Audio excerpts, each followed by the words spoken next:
Hi guys, எல்லாரும் எப்படி இருக்கீங்க? இன்றைக்கி நம்ம எங்கே போகிறோம் தெரியுமா? ஸ்ரீலங்கா ஹோட்டலுக்கு. அதுவும் எங்கள் கடை பக்கத்துலேயே புதுசாக ஒரு ஹோட்டல் திறந்துருக்காங்கன்னு இப்போ ஒரு வாரமாக என் ஃப்ரெண்டு சொல்லியிருந்தார். சரின்னு சொல்லிட்டு நம்ம கடைக்கு வந்தாச்சு.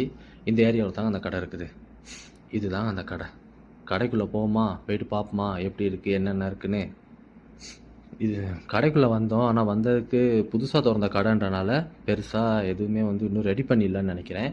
நாங்கள் போன உடனே சாப்பாடு எல்லாமே இருந்துச்சு. அப்படியே நான் கொஞ்சம் கடையை சுற்றி பார்த்துட்டு, கடையை பார்க்குறதுக்கு சூப்பராக நீட்டாக அழகாக இருந்துச்சு கடை. அப்புறம் என்ன, வந்துட்டோம், சாப்பிட்டே போயிடலான்னு சொல்லிட்டு நானும் என்னுடைய ஃப்ரெண்டும் சேர்ந்து 2 மீன் சாப்பாடு ஆர்டர் பண்ணோம்.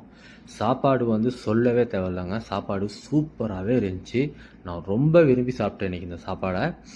அது மட்டும் இல்லை, நம்ம ஸ்ரீலங்காவில் எப்படி சாப்பிடுவோமோ, ஸ்ரீலங்கான்னு சொல்கிறத விட வீட்டில் எப்படி சாப்பிடுவோமோ அதே மாதிரி இருந்துச்சுங்க சாப்பாடு. எனக்கு ரொம்ப ரொம்ப பிடிச்சிருச்சு சாப்பாடு. கண்டிப்பாக நான் அடுத்த வீடியோவில் உங்களுக்கு லொக்கேஷனை கண்டிப்பாக தருவேன். இன்னொன்று என்னென்னா, இந்த பீட்ரூட்டு, இந்த பருப்பு, அல்டிமேட்டு பருப்பு தாங்க. ஏன்னா பருப்புனா எனக்கு அவ்வளோ பிடிக்கும். பருப்பு மற்றது அந்த மீன் குழம்புலாம் சொல்லவே வார்த்தை இல்லை. அவ்வளோ நல்ல டேஸ்ட்டாக சூப்பராக செஞ்சுருக்காங்க.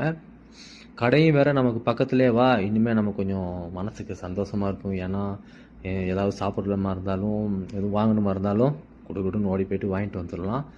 அப்புறம் அடுத்த வீடியோவில் கண்டிப்பாக நான் எங்கே என்னன்றதை கண்டிப்பாக போடுவேன். அப்போ நான் போய்ட்டு வரேன். பாய்.